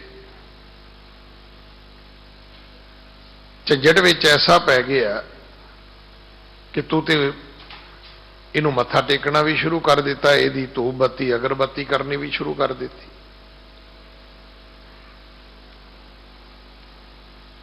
ਪਰਮਾਤਮਾ ਨੇ ਇਹ ਜੋ ਕੁਝ ਵੀ ਬਣਾਇਆ ਹੈ, ਸਤਿਗੁਰੂ ਪਿਤਾ ਮਹਾਰਾਜ ਕਹਿੰਦੇ ਨੇ ਇਹ ਤਾਂ ਤੈਨੂੰ ਕੁਦਰਤ ਦੀ ਵੰਡ ਸਮਝਾਈ ਸੀ ਕਿ ਤੂੰ ਇਸ ਟਾਈਮ ਟੇਬਲ ਨੂੰ ਮੁੱਖ ਰੱਖ ਕੇ ਤੂੰ ਆਪਣੇ ਜੀਵਨ ਦੇ ਨਿਯਮ ਬਣਾ ਸਕੇ। ਜਿਵੇਂ ਅੱਜ ਜਿਹਦੇ ਕੋਲ ਘੜੀ ਹੈ, ਜਿਹਦੇ ਕੋਲ ਟਾਈਮ ਦਾ ਗਿਆਨ ਹੈ, ਮੈਂ ਤਾਂ ਐਸੇ ਲੋਕ ਵੇਖੇ ਨੇ ਔਰ ਉਹਨਾਂ ਦੀ ਜ਼ਿੰਦਗੀ ਦੇ ਬੜੇ ਸਾਰੇ ਚੰਗੇ ਪੱਖ ਵੀ ਵੇਖੇ ਨੇ। ਤੁਸੀਂ ਉਹਨਾਂ ਨੂੰ ਕਹਿ ਦਿਓ ਨਾ ਕਿ ਭਰਾ ਜੀ ਚਾਹ ਪੀ ਲਓ, ਉਹ ਘੜੀ ਵੇਖ ਕੇ ਕਹਿਣਗੇ ਨਹੀਂ ਅਜੇ ਮੇਰਾ ਟਾਈਮ ਨਹੀਂ ਹੋਇਆ। ਉਹਨਾਂ ਨੇ ਫਿਕਸ ਕੀਤਾ ਇੰਨੇ ਵਜੇ ਮੈਂ ਖਾਣਾ ਖਾਣਾ ਹੈ, ਇੰਨੇ ਵਜੇ ਮੈਂ ਉੱਠਣਾ ਹੈ, ਇੰਨੇ ਵਜੇ ਮੈਂ ਸੈਰ ਕਰਨ ਜਾਣਾ ਹੈ, ਇੰਨੇ ਵਜੇ ਮੈਂ ਫਰੂਟ ਖਾਣਾ ਹੈ, ਇੰਨੇ ਵਜੇ ਮੈਂ ਸੌਂ ਜਾਣਾ ਹੈ। ਦੁਨੀਆ ਇੱਧਰ ਤੋਂ ਇੱਧਰ ਚਲੇ ਜਾਏ, ਉਹਨਾਂ ਨੇ ਆਪਣਾ ਇੱਕ ਟਾਈਮ ਟੇਬਲ ਬਣਾਇਆ ਹੈ। ਔਰ ਪਤਾ ਨਹੀਂ ਦੁਨੀਆ ਦੀਆਂ ਕਿੰਨੀਆਂ ਦੁਸ਼ਵਾਰੀਆਂ ਤੋਂ ਲੋਕ ਬਚੇ ਹੋਏ ਨੇ, ਪਰ ਸਾਡਾ ਤੇ ਸਮਾਂ ਹੀ ਕੁਛ ਨਹੀਂ, ਨਾ ਖਾਣ ਦਾ ਹੈ, ਨਾ ਸੌਣ ਦਾ ਹੈ, ਨਾ ਬੋਲਣ ਦਾ, ਕੋਈ ਸੰਜਮ ਸਿਸਟਮ ਹੀ ਨਹੀਂ ਹੈ। ਸਤਿਗੁਰੂ ਜੀ ਨੇ ਇਹ ਜਿਹੜੀ ਬਖਸ਼ਿਸ਼ ਕੀਤੀ ਹੈ, ਇਸ ਨੂੰ ਗੁਰਬਾਣੀ ਦੇ ਤਰੀਕੇ ਨਾਲ ਸਮਝਾਇਆ ਕਿ ਭਾਈ ਤੂੰ ਆਪਣੇ ਜੀਵਨ ਦੀ ਯਾਤਰਾ ਨੂੰ ਇਸ ਤਰੀਕੇ ਨਾਲ ਬਣਾ ਲੈ ਤਾਂ ਕਿ ਤੈਨੂੰ ਪ੍ਰਭੂ ਪਰਮਾਤਮਾ ਦੇ ਨਾਲ ਮਿਲਾਪ ਦੀ ਪ੍ਰਾਪਤੀ ਹੋ ਸਕੇ। ਹੁਣ ਇਹ 12 ਮਾਹ ਸ਼ੁਰੂ ਹੁੰਦਾ ਚੇਤਰ ਤੋਂ। ਚੇਤ ਗੋਵਿੰਦ ਅਰਾਧੀਏ ਹੋਵੇ ਆਨੰਦ ਘਣਾ, ਫਿਰ ਵੈਸਾਖ ਆਉਂਦਾ ਹੈ। ਜਦੋਂ ਆਨੰਦ ਆਉਂਦਾ ਹੈ, ਮਿਲਾਪ ਦੀ ਮਨ ਵਿੱਚ ਉਤਸੁਕਤਾ ਹੁੰਦੀ ਹੈ। ਵੈਸਾਖ ਧੀਰਣ ਕਿਉਂ ਵਾਢੀਆਂ ਜਿਨ੍ਹਾਂ ਪ੍ਰੇਮ ਵਿਸ਼ੋ। ਫਿਰ ਅੱਗੇ ਜਾ ਕੇ ਗਿਆਨ ਆਉਂਦਾ ਹੈ ਕਿ ਹਰ ਜੇਠ ਜੁੜੰਦਾ ਲੋੜੀ ਹੈ, ਜਿਸ ਅੱਗੇ ਸਭ ਨਵੰਨ ਮਿਲਣ ਤੇ ਤੁਰ ਪਿਆ। ਤੈਨੂੰ ਪਤਾ ਹੈ ਵੀ ਅੱਗੇ ਜਾ ਕੇ ਰਾਹ ਦੇ ਵਿੱਚ ਤੈਨੂੰ ਕਈ ਮਿਲਣਗੇ, ਪਰ ਚੇਤਾ ਰੱਖੀ ਜਿਹੜਾ ਸਾਰਿਆਂ ਤੋਂ ਵੱਡਾ ਹੈ, ਤੇਰਾ ਸੀਸ ਉਹਦੇ ਅੱਗੇ ਜਾ ਕੇ ਝੁਕਣਾ ਚਾਹੀਦਾ ਹੈ। ਔਰ ਤੈਨੂੰ ਉਹਦੇ ਮਿਲਾਪ ਦਾ ਇੱਕ ਰੂਪ ਇਹ ਵੀ ਸਮਝ ਆ ਜਾਣਾ ਚਾਹੀਦਾ ਹੈ ਕਿ ਅਸਾੜ ਤਪੰਦਾ ਤਿਸ ਲੱਗੇ ਹਰਨਾਹਾ ਨ ਜਿਨ੍ਹਾਂ ਪਾਸ। ਜਿਨ੍ਹਾਂ ਦੇ ਕੋਲ ਪ੍ਰਭੂ ਵਰਗਾ ਪਤੀ ਹੈ, ਉਹਨਾਂ ਨੂੰ ਗਰਮੀ ਦੁਖਦਾਈ ਨਹੀਂ ਕਰਦੀ, ਤੇ ਜਿਨ੍ਹਾਂ ਦੇ ਜੀਵਨ ਵਿੱਚੋਂ ਅਸਾੜ ਦੀਆਂ ਲੂਆਂ ਵੀ ਚਲੀਆਂ ਗਈਆਂ, ਲੰਘ ਗਈਆਂ, ਉਹ ਫਿਰ ਸਾਵਣ ਸਰਸੀ ਕਾਮਣੀ ਚਰਨ ਕਮਲ ਸਿਓ ਪਿਆਰ। ਉਹ ਜੀਵ ਆਤਮਾ ਜਿਹੜੀ ਹੈ ਉਹ ਆਪਣੇ ਪਤੀ ਦੇ ਪਿਆਰ ਵਿੱਚ ਭਰ ਜਾਂਦੀ ਹੈ ਕਿ ਇਹੋ ਇੰਨੀ ਵੱਡੀ ਲੂਆਂ ਦੀ ਤਪਸ਼ ਦੀ ਜ਼ਿੰਦਗੀ ਵਿੱਚ ਪਰਮਾਤਮਾ ਤੂੰ ਮੇਰੀ ਏਡੀ ਵੱਡੀ ਰੱਖਿਆ ਕੀਤੀ ਹੈ। ਫਿਰ ਭਾਦੋਂਏ ਭਰਮ ਭੁਲਾਣੀਆਂ ਦੂਜੇ ਲੱਗਾ ਹੇਤ, ਫਿਰ ਵਿੱਚ ਭਰਮਾਂ ਦਾ ਭੁਲੇਖਿਆਂ ਦਾ ਜੀਵਨ ਵਿੱਚ ਪੈਦਾ ਹੋਣ ਵਾਲੇ ਜਿਹੜੇ ਤੌਖਲੇ ਨੇ ਉਹਨਾਂ ਦਾ ਵੀ ਸਮਾਂ ਆਉਂਦਾ ਹੈ। ਪਰਸੇ ਭਾਦੋਂਏ ਨਰਕ ਨਾ ਪਾਈਐ ਗੁਰ ਰੱਖਣ ਵਾਲਾ ਹੇਤ, ਜਿਨ੍ਹਾਂ ਨੇ ਗੁਰੂ ਦਾ ਪੱਲਾ ਘੁੱਟ ਕੇ ਪਕੜੀ ਰੱਖਿਆ ਉਹਨਾਂ ਨੂੰ ਇਹ ਭਾਦੋਂ ਦੇ ਭਰਮ ਵੀ ਕੁਝ ਨਹੀਂ ਕਹਿੰਦੇ।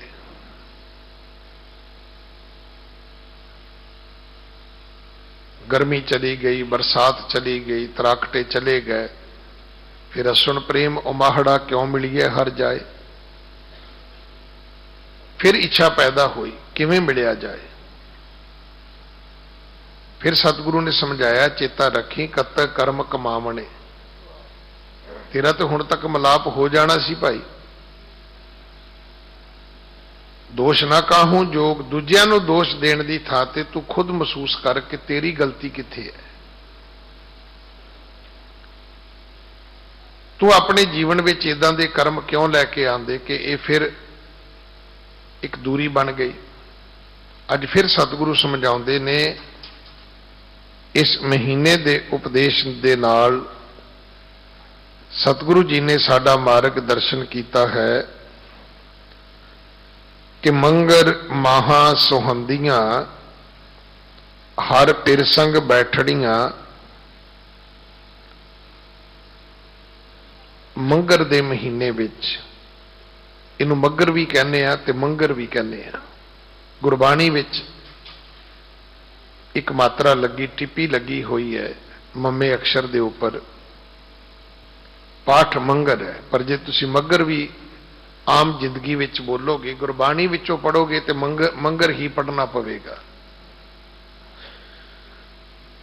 ਪਰ ਆਮ ਕਰਕੇ ਜਦੋਂ ਅਸੀਂ ਮਹੀਨੇ ਦੇ ਨਾਮ ਗਿਣਦੇ ਹਾਂ ਤੇ ਅਸੀਂ ਮੱਗਰ ਵੀ ਕਹੀਏ ਤੇ ਉਹ ਚੱਲਦਾ ਹੈ। ਇਸ ਮਹੀਨੇ ਦੇ ਅੰਦਰ ਸਤਿਗੁਰੂ ਪਿਤਾ ਜੀ ਸਮਝਾਉਂਦੇ ਨੇ ਉਹੀ ਜੀਵ ਰੂਪੀ ਆਤਮਾਵਾਂ, ਉਹੀ ਜੀਵ ਰੂਪੀ ਇਸਤਰੀਆਂ ਸ਼ੋਭਨੀਕ ਨੇ ਹਰ ਪਿਰ ਸੰਗ ਬੈਠੜੀਆਂ, ਜਿਨ੍ਹਾਂ ਨੂੰ ਆਪਣੇ ਪਤੀ ਪਰਮਾਤਮਾ ਦੇ ਕੋਲ ਬੈਠਣ ਦਾ ਸੁਭਾਗ ਪ੍ਰਾਪਤ ਹੈ, ਸਮਾਂ ਪ੍ਰਾਪਤ ਹੈ। ਫਿਰ ਸਤਿਗੁਰੂ ਸਮਝਾਉਂਦੇ ਨੇ ਤਿੰਨ ਕੀ ਸ਼ੋਭਾ ਕਿਆ ਗਣੀ ਜੇ ਸਾਹਿਬ ਮੇਲਣੀਆਂ। ਹੁਣ ਜਿਨ੍ਹਾਂ ਦੇ ਸੰਜੋਗ ਵੀ ਪਰਮਾਤਮਾ ਨੇ ਖੁਦ ਪ੍ਰਗਟ ਕੀਤੇ ਹੋਣ, ਫਿਰ ਉਹਨਾਂ ਦੀ ਸ਼ੋਭਾ ਨੂੰ ਕੌਣ ਵਰਣਨ ਕਰ ਸਕਦਾ ਹੈ।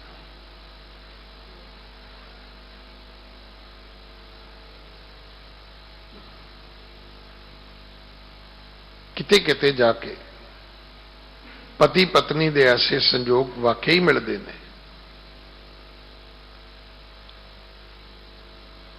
ਕਿ ਉਹ ਇੱਕ ਦੂਜੇ ਦੇ ਜਦੋਂ ਪੂਰਕ ਹੋ ਕੇ, ਇੱਕ ਦੂਜੇ ਦੇ ਮਦਦਗਾਰ ਬਣ ਕੇ ਉਹ ਆਪਣੇ ਗ੍ਰਿਸ਼ਤ ਨੂੰ ਜਿਉਂਦੇ ਨੇ ਤੇ ਦੁਨੀਆ ਦੇ ਵਾਸਤੇ ਉਹ ਇੱਕ ਰੋਲ ਮਾਡਲ ਬਣ ਜਾਂਦੇ ਨੇ।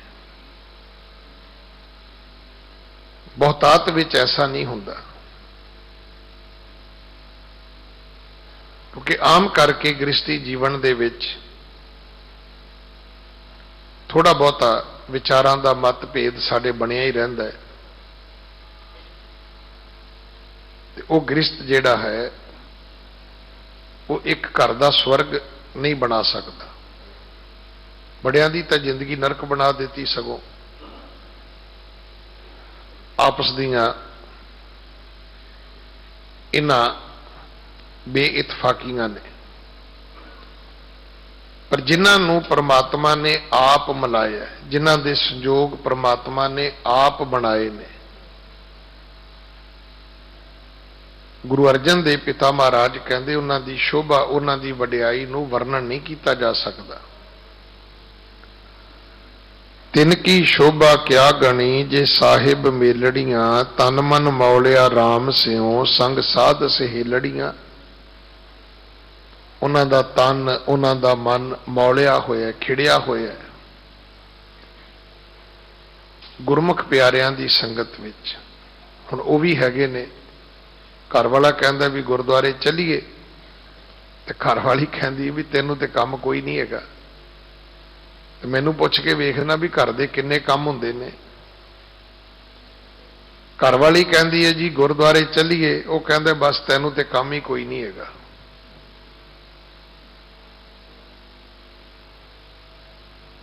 ਤੂੰ ਨਾ ਆਪ ਸੋਇਆ ਕਰ, ਨਾ ਬਾਬੇ ਨੂੰ ਸੌਣ ਦਿਆ ਕਰ, ਜਾਂ ਨਹੀਂ ਤੇਰਾ ਸਰਦਾ ਤੂੰ ਚਲੀ ਜਾ, ਮੈਂ ਤੇ ਮੇਰਾ ਵੀ ਮੱਥਾ ਟੇਕ ਆਵੀਂ, ਤੇ ਬਾਬੇ ਕੋਲੋਂ ਮੇਰਾ ਪ੍ਰਸ਼ਾਦ ਵੀ ਲੈ ਆਵੀਂ। ਤੇ ਇੱਕ ਉਹ ਵੀ ਨੇ ਜਿਹੜੇ ਦੋਵੇਂ ਜੀ ਪਹਿਲਾਂ ਘਰ ਸਵੇਰੇ ਉੱਠ ਕੇ ਸਤਸੰਗ ਕਰਦੇ ਨੇ, ਤੇ ਫਿਰ ਇੱਕ ਦੂਜੇ ਦੇ ਪੂਰਕ ਬਣ ਕੇ ਉਹ ਗੁਰਮੁਖ ਪਿਆਰਿਆਂ ਦੀ ਆ ਕੇ ਸੰਗਤ ਵਿੱਚ ਬੈਠਦੇ ਨੇ। ਕਿਤੇ ਕਿਤੇ ਤੁਹਾਨੂੰ ਐਸੇ ਸੰਜੋਗ ਮਿਲਣਗੇ ਬਣੇ ਹੋਏ ਕਿ ਉਹ ਪਤੀ ਪਤਨੀ ਧਰਮ ਦੇ ਘਰ ਵਿੱਚ ਵੀ ਬਹੁਤ ਅੱਗੇ ਨੇ, ਔਰ ਇਹੋ ਜਿਹਾਂ ਦੇ ਘਰਾਂ ਵਿੱਚ ਤੁਸੀਂ ਜਾਓ ਤੇ ਤੁਹਾਨੂੰ ਬੜਾ ਸੁੱਖ ਸਕੂਨ ਵੀ ਮਿਲੇਗਾ। ਜਿਨ੍ਹਾਂ ਦਾ ਤਨ ਤੇ ਜਿਨ੍ਹਾਂ ਦਾ ਮਨ ਖਿੜਿਆ ਹੋਇਆ, ਮੌਲਿਆ ਹੋਇਆ ਉਸ ਪ੍ਰਭੂ ਪਰਮਾਤਮਾ ਦੇ ਸਤ ਸੰਗੀਆਂ ਦੇ ਨਾਲ, ਸਾਧ ਜਨਾਂ ਤੇ ਬਾਹਰੀ ਸੇ ਰਹਿਣ ਅਕੇਲੜੀਆਂ, ਉਹ ਜਿਹੜੀਆਂ ਜੀਵ ਰੂਪੀ ਇਸਤਰੀਆਂ ਗੁਰਮੁਖ ਪਿਆਰਿਆਂ ਦੀ ਸੰਗਤ ਤੋਂ ਵਿਰਵੀਆਂ ਰਹਿ ਜਾਂਦੀਆਂ ਨੇ, ਉਹ ਆਤਮਾ ਇਕੱਲੀਆਂ ਰਹਿ ਜਾਂਦੀਆਂ ਨੇ। ਤੁਸੀਂ ਘਰ ਬੈਠ ਕੇ ਪਾਠ ਕਰ ਲਓ, ਤੇ ਸਵੇਰੇ ਇੱਥੇ ਮਹਾਰਾਜ ਦੇ ਪਾਵਨ ਦਰਬਾਰ ਵਿੱਚ ਸੰਗਤੀ ਰੂਪ ਵਿੱਚ ਵੀ ਪਾਠ ਹੁੰਦਾ ਹੈ। ਇੱਕ ਦਿਨ ਹਾਜ਼ਰੀ ਭਰ ਕੇ ਵੇਖ ਲਓ ਦੋਨਾਂ ਵਿੱਚ ਕਿੰਨਾ ਫਰਕ ਹੈ। ਤੇ ਇੱਕ ਦਿਨ ਉਹ ਜਿੱਦਣ ਨਾ ਤੁਸੀਂ ਇੱਥੇ ਆ ਕੇ ਕਰੋ, ਨਾ ਘਰ ਕਰੋ, ਫਿਰ ਤੁਸੀਂ ਬਿਨਾਂ ਪਾਠ ਤੋਂ ਰਹਿ ਕੇ ਵੇਖ ਲਓ ਕਿ ਉਸ ਦਿਨ ਦੇ ਮਨ ਦੀ ਅਵਸਥਾ ਕੀ ਹੈ। ਪ੍ਰਭੂ ਦੀ ਸਿਫਤ ਸਲਾਹ ਨਾਲ, ਗੁਰੂ ਦੀ ਸੰਗਤ ਨਾਲ ਭਿੱਜਿਆ ਜੁੜਿਆ ਆਦਮੀ ਜਿਹੜਾ ਹੈ, ਉਹ ਕਦੇ ਵੀ ਆਪਣੇ ਆਪ ਨੂੰ ਇਕੱਲਾ ਮਹਿਸੂਸ ਨਹੀਂ ਕਰਦਾ। ਸਾਡੇ ਗ੍ਰਸਤੀਆਂ ਦੇ ਜੀਵਨ ਵਿੱਚ ਆਮ ਕਰਕੇ ਇਦਾਂ ਲੱਗਦਾ ਕਿ ਜਿੱਦਾਂ ਮੈਂ ਘਰ ਵਿੱਚ ਇਕੱਲਾ ਹੀ ਰਹਿ ਗਿਆ, ਮੇਰੇ ਨਾਲ ਤੇ ਮੇਰੇ ਘਰ ਦੇ ਬਾਕੀ ਮੈਂਬਰ ਵੀ ਜਿਹੜੇ ਨੇ ਉਹ ਸਹਿਮਤ ਨਹੀਂ ਹੈਗੇ, ਤਿਆਰ ਨਹੀਂ ਹੈਗੇ।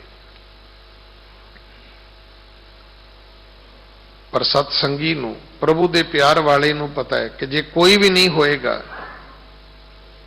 ਤੇ ਮੇਰਾ ਵਾਹਿਗੁਰੂ ਤੇ ਮੇਰਾ ਗੁਰੂ ਤੇ ਮੇਰੇ ਨਾਲ ਹੈ ਨਾ। ਨਾਲੇ ਇੱਕ ਗੱਲ ਚੇਤਾ ਰੱਖਣਾ, ਸੰਗਤ ਤੋਂ ਵੱਡਾ ਰਿਸ਼ਤਾ ਕੋਈ ਨਹੀਂ ਹੈ।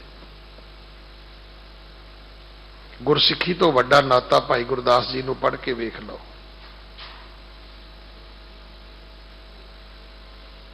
ਕਦੇ ਤੁਹਾਨੂੰ ਦੁੱਖ ਤਕਲੀਫ ਹੋਵੇ, ਰਿਸ਼ਤੇਦਾਰਾਂ ਨੂੰ ਕਹਿ ਕੇ ਵੇਖ ਲਿਓ, ਉਹ ਮੁੱਕਰ ਜਾਣਗੇ।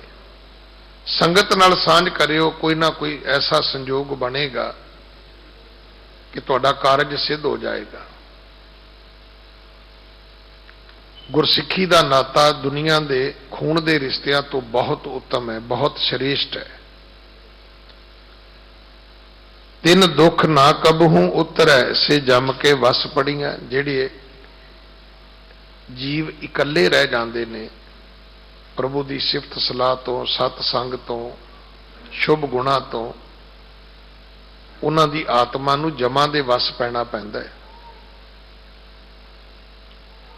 ਔਰ ਉਹਨਾਂ ਦੇ ਦੁੱਖ ਨੂੰ ਕੋਈ ਖਤਮ ਨਹੀਂ ਕਰ ਸਕਦਾ। ਜਿਹੜੇ ਲੋਕ ਦੁੱਖ ਭੋਗਦੇ ਨੇ ਨਾ, ਮੈਂ ਤੇ ਕਈ ਵਾਰੀ ਬੇਨਤੀ ਕਰਦਾ ਹੁੰਨਾ, ਬੱਚੇ ਖੇਡ ਖੇਡਦੇ ਹੁੰਦੇ ਨੇ, ਅੱਜ ਵੀ ਖੇਡਦੇ ਨੇ, ਅਸੀਂ ਵੀ ਖੇਡਦੇ ਸੀ, ਆਪ ਜੀ ਨੇ ਵੀ ਖੇਡੀ ਹੋਏਗੀ। ਉਹ ਬੱਚੇ ਖੇਡਦੇ ਜਿਹਦੇ ਸਿਰ ਵਾਰੀ ਹੁੰਦੀ ਹੈ, ਉਹਦੇ ਨਾਲ ਫਿਰ ਜਿਹੜਾ ਉਹ ਗੱਲਬਾਤ ਕਰਦੇ ਨੇ, ਇੱਕ ਕਹਿੰਦੇ ਭੰਡਾ ਭੰਡਾਰੀਆ ਕਿੰਨਾ ਕੁ ਭਾਰ, ਤੇ ਅੱਗੋਂ ਜਵਾਬ ਮਿਲਦਾ ਇੱਕ ਮੁੱਠੀ ਚੁੱਕ ਲੈ ਦੂਜੀ ਤਿਆਰ। ਉਹਨਾਂ ਦੇ ਦੁੱਖ ਨੂੰ ਕੌਣ ਵਰਣਨ ਕਰ ਸਕਦਾ ਹੈ। ਕਤ ਕਰਮ ਕਮਾਵਣੇ ਦੋਸ਼ ਨਾ ਕਾਹੂ ਜੋਗ, ਪਰਮੇਸ਼ਰ ਤੇ ਭੁੱਲਿਆ ਵਿਆਪਣ ਸਭੇ ਰੋਗ। ਬੇਮੁਖ ਹੋਏ RAM ਤੇ ਲੱਗਣ ਜਨਮ ਵਿਜੋਗ, ਖਿਨਮੈ ਕੌੜੇ ਹੋਏ ਗਏ ਜਿਤੜੇ ਮਾਇਆ ਭੋਗ। ਵਿੱਚ ਨਾ ਕੋਈ ਕਰ ਸਕੈ ਕਿਸਥੈ ਰੋਵੈ ਰੋਜ, ਫਿਰ ਕੀਤਾ ਕਿਛੂ ਨਾ ਹੋਵਈ ਲਿਖਿਆ ਤੁਰ ਸੰਜੋਗ। ਉਹ ਤੇ ਮੱਥੇ ਦੇ ਭਾਗ ਹੀ ਬਣ ਗਏ ਦੁੱਖ ਤੇਰੇ, ਬਈ ਹੁਣ ਕੌਣ ਮਿਟਾਏਗਾ। ਜਿਹਦੀ ਕਿਸਮਤ ਦੁੱਖ ਬਣ ਜਾਏ ਉਹਦੇ ਦੁੱਖ ਕੌਣ ਮਿਟਾ ਸਕਦਾ ਹੈ। ਕਈ ਵੇਖੋਗੇ ਤੁਸੀਂ, ਉਹਨਾਂ ਦੇ ਦੁੱਖ ਮਿਟਾਉਣ ਲਈ ਭੈਣ ਭਰਾਵਾਂ ਨੇ, ਸਮਾਜ ਨੇ, ਸੰਸਾਰ ਨੇ ਬੜੇ ਯਤਨ ਕੀਤੇ ਨੇ, ਪਰ ਨਹੀਂ, ਉਹਦੇ ਭਾਗ ਦੁੱਖ ਬਣ ਚੁੱਕੇ ਨੇ। ਤਿਨ ਦੁੱਖ ਨਾ ਕਬਹੂ ਉਤਰੈ, ਸੇ ਜਮ ਕੇ ਵਸ ਪੜੀਆਂ। ਜਿਨੀ ਰਾਵਿਆ ਪ੍ਰਭ ਆਪਣਾ, ਸੇ ਦਿਸਣ ਨਿਤ ਖੜੀਆਂ। ਜਿਨ੍ਹਾਂ ਨੇ ਆਪਣੇ ਵਾਹਿਗੁਰੂ ਨੂੰ, ਆਪਣੇ ਇਸ਼ਟ ਨੂੰ ਸਿਮਰਿਆ, ਉਹ ਸੁਚੇਤ ਨੇ, ਉਤੇ ਉਜਲੇ ਮੁਖ ਵਾਲੀਆਂ ਜੀਵਾਤਮਾਵਾਂ ਨੇ ਭਾਈ, ਉਤੇ ਰੱਬ ਦੀ ਦਰਗਾਹ ਵਿੱਚ ਸੁਰਖਰੂ ਖਲੋਤੀਆਂ ਨੇ। ਤੁਸੀਂ ਵੇਖਿਆ ਹੋਏਗਾ ਕਈ ਆਦਮੀ ਥਾਣੇ ਵਿੱਚ ਵੀ ਚਾਹ ਪੀਣ ਡਏ ਹੁੰਦੇ ਨੇ, ਤੇ ਕਈ ਥਾਣੇ ਵਿੱਚ ਪੁੱਠੇ ਲਟਕਾਏ ਹੁੰਦੇ ਨੇ। ਜਿਸ ਵਿਅਕਤੀ ਨੇ ਕ੍ਰਾਈਮ ਹੀ ਨਹੀਂ ਕੀਤਾ, ਉਹਨੂੰ ਕੀ ਡਰ ਹੈ ਜੀ? ਉਹਦੇ ਲਈ ਉਹ ਥਾਂ ਬੁਰੀ ਨਹੀਂ ਹੈ, ਪਰ ਜਿਹਨੇ ਮਾੜਾ ਕੀਤਾ ਹੈ ਉਹਦੇ ਵਾਸਤੇ ਉਹ ਚੀਜ਼ ਬੜੀ ਦੁਖਦਾਈ ਹੈ। ਸਤਿਗੁਰੂ ਜੀ ਬਾਣੀ ਵਿੱਚ ਸਮਝਾਉਂਦੇ ਨੇ, ਜਿਨ੍ਹਾਂ ਨੇ ਆਪਣੇ ਪਰਮੇਸ਼ਰ ਨੂੰ ਸਿਮਰ ਲਿਆ ਹੈ, ਕਿਉਂਕਿ ਜਿੱਥੈ ਹਰ ਅਰਾਧੀ ਹੈ ਤਿੱਥੈ ਹਰ ਮਿਤ ਸਹਾਈ। ਮਨ ਮੇਰੋ ਗੱਜ ਜੀਵਾ ਮੇਰੀ ਕਾਤੀ, ਮਪ ਮਪ ਕਾਟੋਂ ਜਮ ਕੀ ਫਾਂਸੀ। ਜਿਨ੍ਹਾਂ ਨੇ ਜ਼ਬਾਨ ਦੀ ਕੈਂਚੀ ਬਣਾ ਲਈ, ਮਨ ਦਾ ਮੀਟਰ ਬਣਾ ਲਿਆ, ਐਸਾ ਰਾਮ ਸਿਮਰਿਆ ਹੈ ਕਿ ਜਮਾਂ ਦੀ ਰੱਸੀ ਨੂੰ ਮੀਟਰ ਮੀਟਰ ਕਰਕੇ, ਟੋਟੇ ਟੋਟੇ ਕਰਕੇ ਕੱਟ ਦਿੱਤਾ ਹੈ। ਤੇ ਜਦੋਂ ਰੱਸੀ ਕੱਟੀ ਗਈ ਤੇ ਬੰਨਣਾ ਕਾਹਦੇ ਨਾਲ ਸੀ ਕਿਸੇ ਨੇ ਤੁਹਾਨੂੰ ਜੀ? ਉਹਨਾਂ ਨੇ ਆਪਣੇ ਦੁੱਖ ਮਿਟਾ ਲਏ ਨੇ। ਰਤਨ ਜਵੇਹਰ ਲਾਲ ਹਰ, ਕੰਠ ਤਿਨਾ ਜੜੀਆਂ। ਉਹਨਾਂ ਦੇ ਗਲੇ ਵਿੱਚ, ਉਹਨਾਂ ਦੇ ਸਰੀਰ ਵਿੱਚ ਲਾਲ ਜੜੇ ਹੋਏ ਨੇ, ਹੀਰੇ ਜੜੇ ਹੋਏ ਨੇ, ਜਵਾਹਰਾਤ ਰਤਨ ਜੜੇ ਹੋਏ ਨੇ, ਕਿਉਂਕਿ ਉਹ ਗੁਰ ਕਾ ਸ਼ਬਦ ਰਤਨ ਹੈ। ਹੀਰੇ ਜਿੱਤ ਜੜਾਓ। ਉਹਨਾਂ ਨੇ ਐਸਾ ਬਾਣੀ ਨਾਲ ਰਿਸ਼ਤਾ ਆਪਣਾ ਬਣਾ ਲਿਆ ਹੈ ਕਿ ਕੰਚਨ ਸੋਵਿਨਾ ਉਹਨਾਂ ਦੇ ਜੀਵਨ ਦੀ ਅਵਸਥਾ ਬਣੀ, ਸਰੀਰ ਬਣ ਗਿਆ ਇਹੋ ਜਿਹਾ। ਜਦੋਂ ਹਰ ਪ੍ਰੇਮ ਬਾਣੀ ਦੇ ਵਿੱਚ ਮਨੁੱਖ ਭਿੱਜ ਗਿਆ, ਮਨ ਮਾਰਿਆ, ਆਪਣੇ ਮਨ ਨੂੰ ਤੁਸੀਂ ਉਸ ਦੇ ਵਿੱਚ ਜਦੋਂ ਖਤਮ ਕਰ ਲਿਆ, ਇਹ ਅਵਸਥਾ ਜੀਵਨ ਵਿੱਚ ਪ੍ਰਾਪਤ ਹੋਈ ਹੈ। ਨਾਨਕ ਬਾਂਛੈ ਧੂੜ ਤਿੰਨ, ਪ੍ਰਭ ਸ਼ਰਣੀ ਦਰ ਪੜੀਆਂ। ਗੁਰੂ ਪੰਜਵੇਂ ਪਾਤਸ਼ਾਹ ਮਹਾਰਾਜ ਕਹਿੰਦੇ, ਮੈਂ ਤਾਂ ਹਮੇਸ਼ਾ ਇਹ ਅਰਦਾਸ ਕਰਦਾ ਕਿ ਪ੍ਰਭੂ ਮੈਨੂੰ ਉਹਨਾਂ ਦੇ ਚਰਨਾਂ ਦੀ ਧੂੜ ਬਖਸ਼ ਜਿਹੜੇ ਤੇਰੀ ਸ਼ਰਨ ਪੈ ਚੁੱਕੇ ਨੇ, ਜਿਹੜੇ ਤੈਨੂੰ ਮਿਲ ਚੁੱਕੇ ਨੇ, ਜਿਨ੍ਹਾਂ ਦਾ ਤੇਰੇ ਨਾਲ ਰਿਸ਼ਤਾ ਬਣ ਚੁੱਕਿਆ ਹੈ। ਕਿਉਂਕਿ ਜੁੜਿਆ ਆਦਮੀ ਕੋਈ ਜੋੜ ਸਕਦਾ,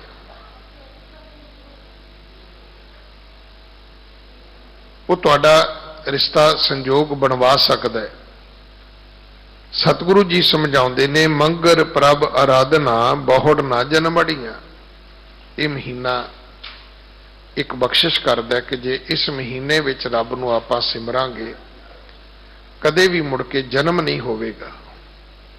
ਚਾਹੁੰਦੇ ਸਾਰੇ ਆ ਮੁਕਤੀ, ਜੰਮਣਾ ਮਰਨਾ ਖਤਮ ਹੋ ਜਾਏ, ਪਰ ਉਹਦੀ ਜੁਗਤੀ ਅੱਜ ਸਤਿਗੁਰੂ ਨੇ ਸਾਡੀ ਝੋਲੀ ਵਿੱਚ ਪਾਈ ਹੈ। ਸਤਿਗੁਰੂ ਕਿਰਪਾ ਕਰਨ। ਉਪਦੇਸ਼ ਸਾਡੇ ਹਿਰਦਿਆਂ ਵਿੱਚ ਵਸ ਜਾਏ। ਭੁੱਲਾਂ ਮੇਰੀਆਂ ਨੇ ਖਿਮਾ ਕਰ ਦੇਣੀਆਂ। ਉਪਦੇਸ਼ ਸਤਿਗੁਰੂ ਜੀ ਦਾ ਹੈ, ਆਪਣੇ ਪੱਲੇ ਬੰਨ੍ਹ ਲੈਣਾ। ਸਤਿਗੁਰੂ ਦੇ ਚਰਨਾਂ ਵਿੱਚ ਆਪਾਂ ਹੁਣ ਅਰਦਾਸ ਕਰਾਂਗੇ ਕਿ ਸਤਿਗੁਰੂ ਸਮਸਤ ਸੰਸਾਰ ਵਿੱਚ ਸੁਖ ਵਰਤਾਉਣ। ਸਮੂਹ ਨਾਨਕ ਨਾਮ ਲੇਵਾ ਪਰਿਵਾਰਾਂ ਵਿੱਚ, ਪਰਿਵਾਰਾਂ ਦੇ ਕਾਰੋਬਾਰਾਂ ਵਿੱਚ ਸਤਿਗੁਰੂ ਚੜ੍ਹਦੀ ਕਲਾ ਬਖਸ਼ਣ। ਭੁੱਲਾਂ ਬਖਸ਼ੋ ਜੀ, ਫਤਿਹ ਬੁਲਾਓ। ਵਾਹਿਗੁਰੂ ਜੀ ਕਾ ਖਾਲਸਾ, ਵਾਹਿਗੁਰੂ ਜੀ ਕੀ